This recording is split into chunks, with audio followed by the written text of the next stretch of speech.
गतिमान आवेश पर बल से धारावाही चालक पर बल की व्याख्या। तो गतिमान आवेश पर बल से अभी हमने सिद्ध किया था, बराबर करा था q v sin थीटा। इससे हमें ये चालक पर लगने वाले बल की व्याख्या करनी है।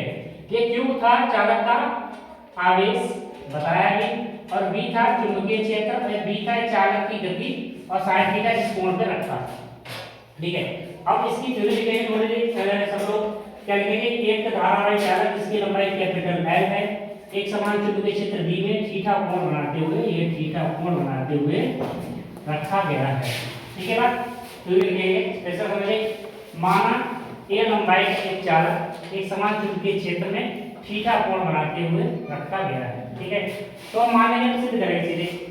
यदि चालक के प्रति एकांक आयतन में मुक्त इलेक्ट्रॉन देते हैं n, यानी कि एकांक आयतन में, और पूरे चालक का आयतन कितना आएगा, पूरे चालक का आयतन आएगा यानी कि क्षेत्रफल गुणा लंबाई, कितना हो जाएगा a गुणा n। ठीक है, तो पूरे चालक में मुक्त इलेक्ट्रॉन कितने होंगे n, और पूरे आयतन से गुणा कितना हो जाएगा n a n। अब आएगा चालक का कुल आवेश। कुल आवेश कैसे निकालोगे, कुल आवेश और जितने उसमें इलेक्ट्रॉन है जितने हैं, और इलेक्ट्रॉन का आवेश कितना होता है e मान लीजिए, का मान जो बताऊंगा 196 गुणा इसके बाद मान सुन लीजिए।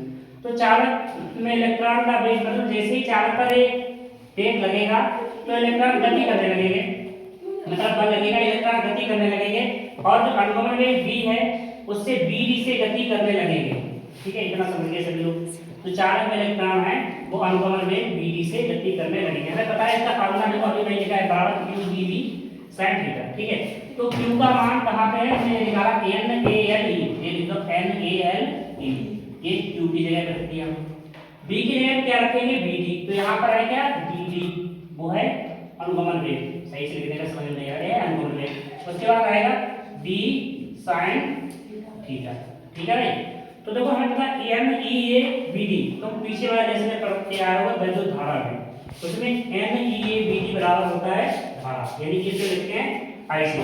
तो इतनी पूरी के पूरे जगह में कितना आ गया है I, तो ये हो गया I।